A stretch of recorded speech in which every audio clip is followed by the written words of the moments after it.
మొదటి యోహాను పత్రిక 1వ అధ్యాయం 8వ వచనం. మనము పాపము లేని వారమని చెప్పుకొని ఎడల మనలను మనమే మోసపుచ్చుకుందుము, మరియు మనలో సత్యం ఉండదు. ఇక్కడ 7వ వచనం కూడా మనం కలిపి చదువుదాము. అయితే ఆయన వెలుగులో ఉన్న ప్రకారం మనమును వెలుగులో నడిచిన ఎడల మనము అన్యోన్య సహవాసం గలవారమై ఉందుము. అప్పుడు ఆయన కుమారుడైన యేసు రక్తము ప్రతి పాపము నుండి మనలని పవిత్రులుగా చేయును. మనము పాపము లేని వారమని చెప్పుకొనే ఎడల మనలని మనమే మోసపుచ్చుకుందుము, మరియు మనలో సత్యము ఉండదు. మన పాపములను మనం ఒప్పుకొని ఎడల ఆయన నమ్మదగిన వాడును నీతిమంతుడును గనక మన పాపములను క్షమించి సమస్త దుర్నీతి నుండి మనలని పవిత్రులుగా చేయును. ఇక్కడ మనం చూస్తున్నటువంటి ఒక విషయం ఏంటంటే, మనలో పాపం లేని వాళ్ళము అని మనం చెప్పుకున్నాము అంటే మనం నీతిమంతులమని స్వయం మనం చెప్పడమే. స్వనీతి అది చాలా ప్రమాదకరమైనటువంటిది. ఈరోజు మనం అదే ధ్యానం చేయబోతున్నాం. స్వనీతి పరులుగా స్వకీయ నీతి లేదా స్వనీతి, నా నీతిని గురించి నేను పొగడడం, నా నీతిని గురించి నేను వివరించడం, నా నీతి మీద నేను సంతోషించడం, దేవుని నీతి కన్నా నా నీతిని నేను హైలైట్ చేయడం, అది నా జీవితంలో చాలా ప్రమాదకరమైనటువంటి ఒక పరిస్థితి. నన్ను నేనే మోసం చేసుకోవడం గనుక అది దేవునికి ఇష్టం లేనటువంటిది. మన పాపాలను మనం ఒప్పుకొని ఎడల ఆయన నమ్మదగిన వాడును నీతిమంతుడును గనక మన పాపములను క్షమించి సమస్త దుర్నీతి నుండి మనలను పవిత్రులుగా చేస్తారు. ఈ స్వనీతి లేదా సొంత నీతిపై మనం ఆధారపడినట్లయితే మనలని మనమే మోసపుచ్చుకున్న వారిగా తప్పకుండా మారుతాము. కాబట్టి ఎప్పుడు కూడా స్వనీతి పరులుగా మనం ఉండకూడదు. దేవుడు మనల్ని నీతిమంతులుగా చేశాడు అనేది సంతోషకరమైనటువంటి వార్త. మన పాపములను దేవుడు క్షమించాడు అనేది అద్భుతకరమైన వార్త. దేవుడు నన్ను నీతిమంతునిగా చేశాడు అని చెప్పడం మంచిదే, కానీ నేను స్వయంగా నీతిమంతుని అని నేను క్లెయిమ్ చేయడం అది చాలా ప్రమాదకరమైనటువంటిది. ద్వితీయోపదేశ గ్రంథంలోనికి మనం వచ్చినట్లయితే దాని 9వ అధ్యాయం 4వ వచనం మనం చదువుతున్నప్పుడు, ద్వితీయోపదేశ గ్రంథం 9వ అధ్యాయం దాని 4వ వచనాన్ని మనం చదువుతున్నప్పుడు ఈ విధంగా మనం చూస్తున్నాం. నీ దేవుడైన యెహోవా నీ ఎదుట నుండి వారిని తోలి వేసిన తర్వాత నేను ఈ దేశమును స్వాధీనపరచుకొనినట్లుగా యెహోవా నా నీతిని బట్టి నన్ను ప్రవేశపెట్టేదను అని నువ్వు అనుకోవద్దు. ఇప్పుడు దేవుడు నీ శత్రువులను తోసివేశాడు. దేవుడు నీకు ప్రత్యేకమైన ఒక నివాస స్థలమును ఏర్పరిచాడు. దేవుడు నిన్ను ఆదరించాడు. అప్పుడు నువ్వేం చెప్పకూడదు, నా నీతిని బట్టి ఇవన్నీ జరిగింది అని నువ్వు చెప్పొద్దు. నాకున్న సామర్థ్యమును బట్టి లేదా నా యొక్క మంచితనమును బట్టి దేవుడి కార్యాలు చేశాడు అని మాత్రం మీరెప్పుడూ చెప్పకూడదు. నీ దేవుడైన యెహోవా నీ ఎదుట నుండి వారిని తోలివేసిన తర్వాత నేను ఈ దేశమును స్వాధీనపరచుకొనినట్లుగా యెహోవా నా నీతిని బట్టి నన్ను ప్రవేశపెట్టెనను అని అనుకొనవద్దు. ఈ జనముల చెడుతనములను బట్టియే యెహోవా నీ ఎదుట నుండి వారిని వెళ్ళగొట్టుచున్నాడు. ప్రజలు దేవునికి తిరుగుబడినందున దేవుడు దుర్మార్గులైన దుర్నీతిపరులైన మనుషులను నీ ఎదుట నుండి వెళ్ళగొట్టారు అనేది నిజమే, కానీ నీవు నీతిమంతుడైనందుకు దేవుడు ఆ కార్యం చేశాడు అని నువ్వు ఎప్పుడూ చెప్పకూడదు అని ఇక్కడ ఈ భాగంలో మనకు తెలియపరుస్తున్నాడు. ఎల్లప్పుడూ దేవుని సన్నిధికి మనం వెళ్ళినప్పుడు, దేవుని సన్నిధానంలోనికి మనం వచ్చినప్పుడు మనం ఖచ్చితంగా దేవుని నీతిపై ఆశ్రయించిన వారిగా మనం ఉండాల్సిన అవసరం ఉంది. మరియు దేవుడు కృపామయుడు గనక తన దయా సంకల్పం చొప్పున నన్ను దేవుడు ఏర్పరచుకున్నాడు అని నువ్వు చెప్పుకోవాల్సినటువంటి అవసరత ఉంది. దేవుడు నా జీవితంలో చూపిన తన కృపను బట్టి, తన కనికరమును బట్టి ఈరోజు నేను ఆనందిస్తున్నాను అని నువ్వు చెప్పుకోవాలి. కానీ నేను నీతిమంతుని గనుక, నేను అన్ని రంగంలో నేను చాలా మంచివాని గనక దేవుడు నన్ను ఈ స్థాయికి తీసుకొచ్చాడు అని నువ్వెప్పుడూ చెప్పకుండా ఉండడానికి జాగ్రత్త పడండి అని చెప్తున్నారు. యోబు గ్రంథం 9వ అధ్యాయం దాని 20వ వచనం మనం చదివినట్లయితే అక్కడ నా వ్యాజ్యము న్యాయమైనను నా మాటలు నా మీద నేరము మోపును. నేను యథార్థవంతుడైనను దోషి అని ఆయన నన్ను నిరూపించును. నేను యథార్థవంతుడని అయినను నాయందు నాకిష్టం లేదు. నేను నా ప్రాణమును తృణీకరించుచున్నాను. ఇక్కడ నేను ఎంత న్యాయమైనది ప్రవర్తించినా నాలో ఖచ్చితంగా లోపం ఉన్నది అని అంటున్నారు. యెషయా ప్రవచనంలో భక్తుడు చెప్తున్నాడు, నరుని నీతి దేవుని ఎదుట మురికి గుడ్డ వలె ఉన్నది. సో మనం మన స్వనీతి ద్వారా దేవుని సంతోషపెట్టవచ్చని ఎప్పుడు ప్రయత్నం చేయవద్దు. దేవునిపై నాకున్న విశ్వాసమును బట్టి, నేను ఆశ్రయించుచున్న ఆశ్రయమును బట్టి ఈ దినమందు నేను సంతోషిస్తున్నాను. దేవుని నేను మహిమపరుస్తున్నాను. ఆయన నా జీవితంలో చూపిన కృపలన్నిటిని బట్టి నేను దేవునికి వందనాలు చెల్లిస్తున్నాను. ఇది నా మెరిట్ కాదు, ఆయన గ్రేస్, ఆయన కృప. ఆయన నా ఎడల తన కృప చూపాడు. నేను ఈరోజు దేవునికి కృతజ్ఞత తెలియపరచడానికి కారణం, పాపాత్ముడైన నన్ను దయామయుడైన దేవుడు కనికరించి నా పాపములను కడిగివేసి నాకు నీతి వస్త్రమును ధరింపచేసి ఆయన నన్ను కూడా నీతిమంతుల గుంపులో చేర్చుకున్నాడు. అందుకై నేను దేవునికి స్తోత్రం చెల్లిస్తున్నాను. నా స్వనీతి ఎక్కడ కూడా చెప్పడానికి తగినటువంటిది కాదు. నా జీవితంలో దేవుడు చూపిన అపారమైన కృప, దయ, కనికరం, అందు నిమిత్తమై నేను దేవునికి వందనాలు చెల్లిస్తున్నాను. ఆయన ఆశ్చర్యమైన కార్యములు మన జీవితంలో జరిగించువాడై ఉన్నాడు. నీకును నాకును ఆయన శ్రేష్టమైన దీవెనలను దయచేసి ఉన్నాడు. మీరు ఈరోజు ఏమై ఉన్నారో అది కేవలం దేవుని కృప వలనే అయి ఉన్నారు అని చెప్పడానికి మీరు ఎల్లప్పుడూ సంతోషించాలి. నేను నా కుటుంబము ఈరోజు ఈ విధంగా సమాజంలో ధన్యులై ఉండడానికి కారకుడు నా కొరకు రక్తం చిందించి ధర చెల్లించి నన్ను విమోచించిన నా రక్షకుని బట్టి నాకు ఇది కలుగుచున్నది అని మనం సంశయం లేకుండా చెప్పడానికి మనం ముందుకు రావాలి. ఎప్పుడు కూడా దేవుని ఎదుట we're something, I am something అనేటువంటి ఒక యాటిట్యూడ్ మనం చూపట్టకూడదు. భూలోకమందులో ఉన్న సమస్త పరిశుద్ధులు నాకండే శ్రేష్ఠులు. మీరందరూ ఒట్టిదే, నేనే గ్రేట్ అని చెప్పేవారు ఉన్నారా? డబ్బాలు ఒట్టిగా కొడతారు, అందులో లోపల ఏమీ ఉండదు. ఎప్పుడు కూడా ఒక భక్తుడు దేవుని సన్నిధికి వచ్చినప్పుడు తన్ను సమర్పించుకొని, దేవా నీ కృప వలన నన్ను కూడా నీవు ఏర్పరచుకున్నందుకు నేను ధన్యుని అని చెప్పి ప్రభుని సన్నిధిలో మనం సంతోషించాలి. సామెతల గ్రంథంలో జ్ఞానులకు జ్ఞాని అయిన సొలొమోను తెలియపరిచే మాట మనం చదివినట్లయితే సామెతల గ్రంథం 12వ అధ్యాయం దాని 15వ వచనంలో, మూడుని మార్గము వాని దృష్టికి సరి అయినది, జ్ఞానము గలవాడు ఆలోచన అంగీకరించును. మూఢుడు కోపపడినది నిమిషములోనే బయలుపడును, వివేకి నిందను వెల్లడిపరచక ఊరుకుండును. ఇక్కడ వ్యత్యాసం గుర్తుపెట్టుకోండి. మూఢుడు, బుద్ధిహీనుడు ఏం చేస్తాడంట? వాని దృష్టికి అన్నీ సరిగా కనబడతాయంట. ఆలోచనలు వినడు, ఎవ్వరి సలహాలు తీసుకోడు. జ్ఞానులైన వారు ఏదైనా సలహా చెప్పినా వాని మనస్సుకు ఇప్పుడు తోచినదే కరెక్ట్.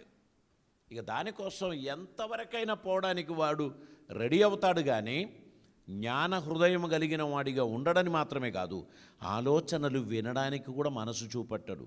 సలహాలు వినడానికి ఆయనకు ఓపిక ఉండదు. ఇది దేవుని వాక్యం చాలా స్పష్టంగా మనతో తెలియపరచుచున్నమాట. 16వ అధ్యాయం దాని 2వ వచనం మనం చదువుదామండి. సామెతల గ్రంథం 16వ అధ్యాయం 2వ వచనంలో, ఒకని నడతలన్నీ వాని దృష్టికి నిర్దోషులుగా కనబడును. యెహోవా ఆత్మలను పరిశోధించును. దేవునికి స్తోత్రం. ప్రతి మనుష్యుడు కూడా తన్ను గురించి పొగుడుతూ ఉంటాడు, తన గురించి గొప్పగా భావిస్తూ ఉంటాడు, మాట్లాడుతూ ఉంటాడు. తన కుటుంబం గొప్పది అని చెప్పడానికి ప్రయత్నం చేస్తూ ఉంటారు. కానీ వివేకి అలా చెప్పడు. వివేకి ఏమంటాడంటే, దేవుని అపారమైన కృపను బట్టి మమ్మను కూడా దేవుడు కరుణించి ఈ స్థాయికి తీసుకొచ్చారండి అని చెప్తారు. ఆయన మహా కనికరమును కృపను బట్టి నన్ను ఏర్పరచుకున్నాడు, నేను కృతజ్ఞుడను అని తెలియపరుస్తారు.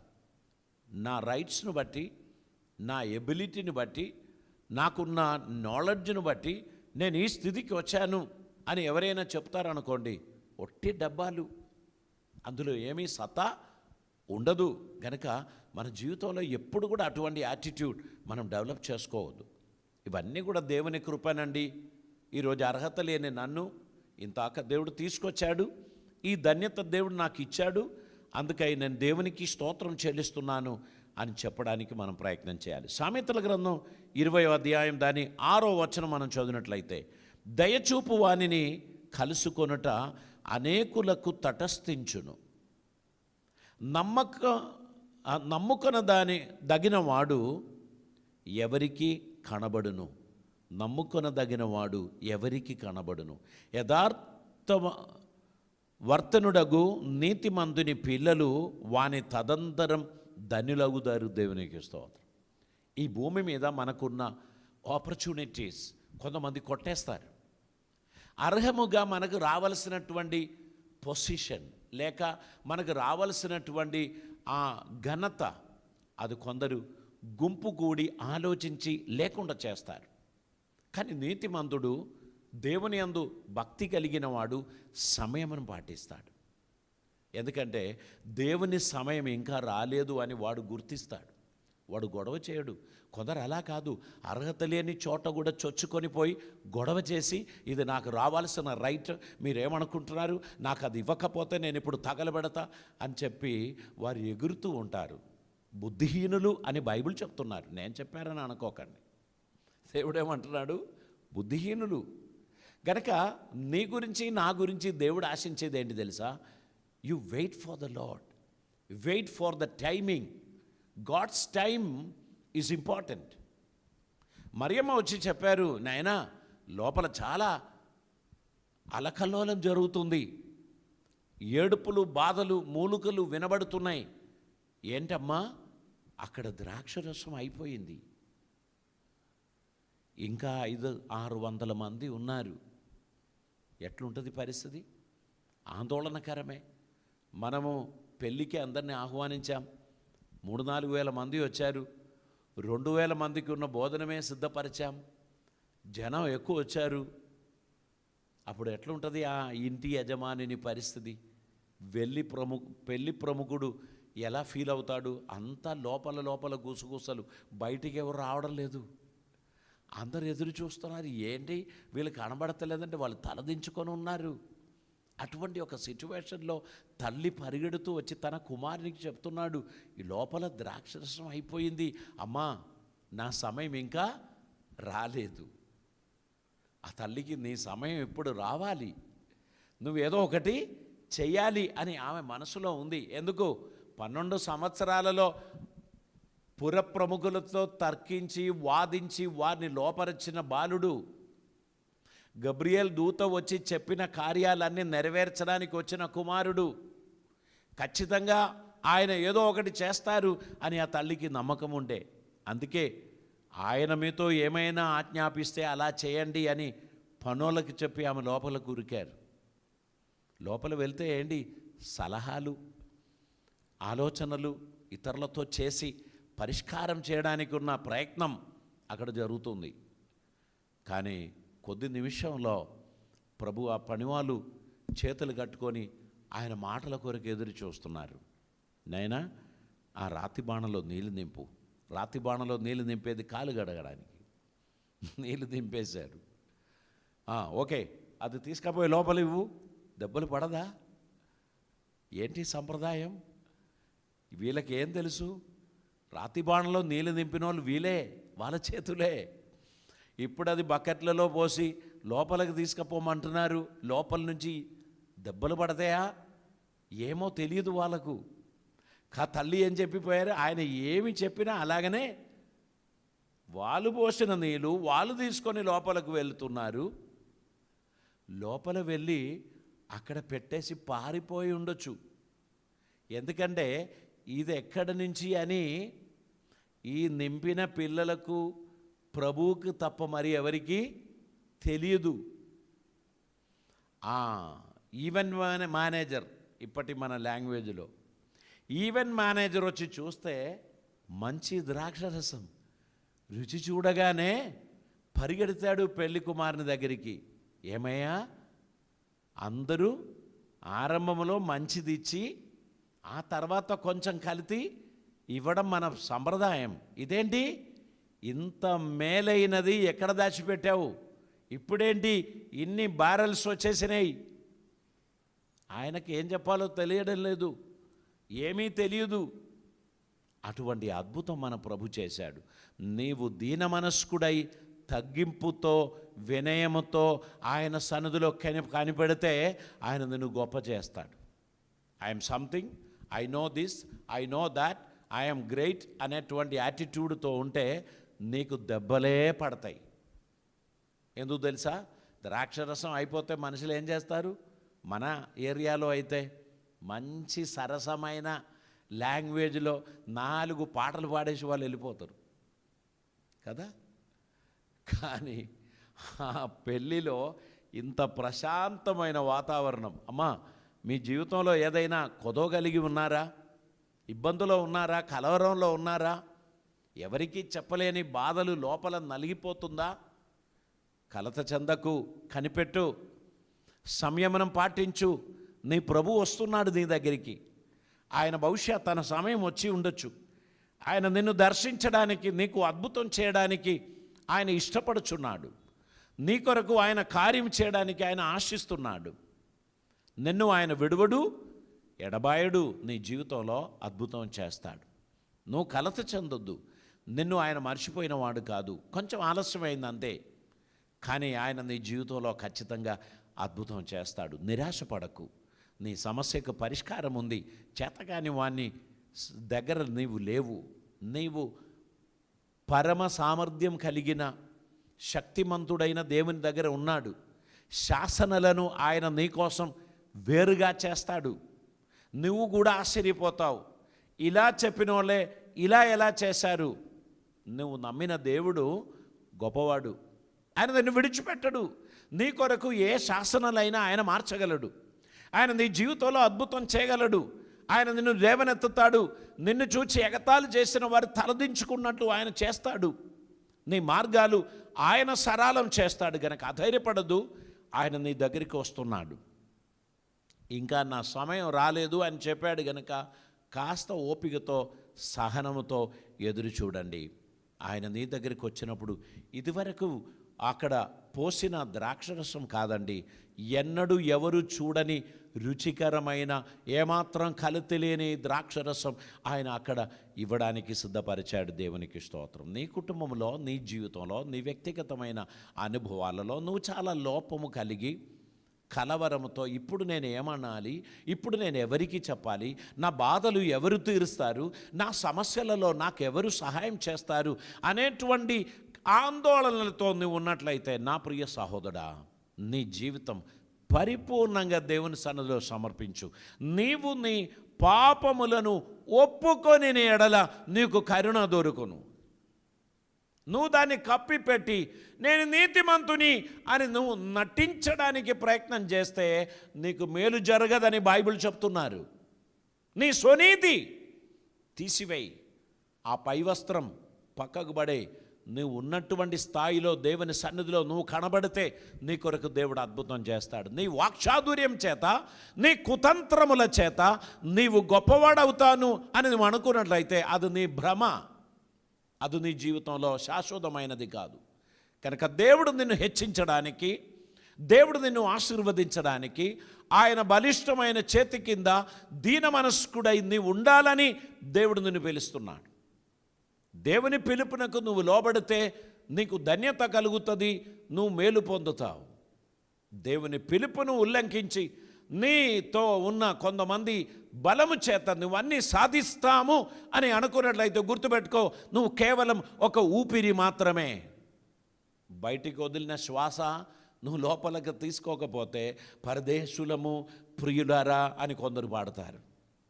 ఓవర్ యాక్షన్ వద్దు, వినయముతో తగ్గింపుతో దేవుని సన్నిధిలో సమర్పించుకో. ఇదొక హెచ్చరికతో కూడిన వాక్యం. ఈ వాక్యానికి నువ్వు తల వంచి సమర్పిస్తావా? నీ జీవితం మరొక మలుపు తిప్పి నిన్ను ఆశీర్వదించి గొప్ప చేయడానికి దేవునికి ప్రణాళిక ఉంది. తల్లు వంచుదాం, కలిసి ప్రార్థన చేద్దాం. పరిశుద్ధుడైన తండ్రి, కృపామయుడైన దేవా, అపోస్తులైన యోహాను రాసిన మొదటి పత్రిక 8వ వచనంలో ఇంత సుందరమైన ఒక వచనం మీరు మా కోసం దాచిపెట్టారు. అది అప్రోప్రియేట్ టైంలో మేము ధ్యానిస్తున్నాం. ఈ వాక్యం వినిన ప్రతి ఒక్కరితో మీరు మాట్లాడినందుకు స్తోత్రం. ఇది వారి ఫ్రెండ్స్కు, వారి ఫ్యామిలీస్కి షేర్ చేసి, ఇది ప్రభువా ఒక అద్భుతమైన సందేశంగా ఇరు రాష్ట్రాలలో ఉన్న తెలుగు ప్రజలు దీనిని విని ఆశీర్వదింపబడి ప్రపంచ దేశాలలోనికి ఈ సందేశం వెళ్ళునుగాక. ఇది ఒక్కసారి అయినా వినినవాడు ఆశీర్వదింపబడతాడు. జీవితం ఖచ్చితంగా మార్పు చెందుతుంది. ఒక్కసారి అయినా వినవలసినటువంటి సందేశం అది వారు గుర్తుపెట్టడానికి కృప చూపమని, వారి జీవితంను కరుణించి మార్చి ఒక అద్భుతమైన మలుపులోకి వారిని తిప్పుమని, వారి జీవితం ఆశీర్వదింపబడడానికి కృప చూపమని, మీ సన్నిధి, మీ సమాధానము నీ బిడ్డలకు దయచేయమని, ఈ పట్టణాన్ని ఆశీర్వదించమని, ఈ రాష్ట్రాన్ని ఆశీర్వదించమని, ఉభయ రాష్ట్రాలను దీవించమని, మా దేశమును ఐశ్వర్యవంతులుగా మార్చమని, మాలో ఉన్న కల్మషం, మాలో ఉన్న ద్వేషం, మాలో ఉన్న కోపతాపాలు తొలగించి పరస్పరం అందరూ అన్యోన్యం ప్రేమ కలిగిన వారిగా, ఐక్యత కలిగిన వారిగా, దేశాభివృద్ధి కొరకు పని చేయుచున్న వారిగా, పోరాడుచున్న వారిగా ఉండడానికి కృప చూపమని, అద్భుతములు జరిగించమని, నీ కృపతో మమ్మల్ని నింపమని, నీ చిత్తం మా జీవితంలో నెరవేర్చమని యేసయ్య పవిత్ర నామమున అడిగి ప్రార్థిస్తూ ఉంటున్నాం పరమ తండ్రి.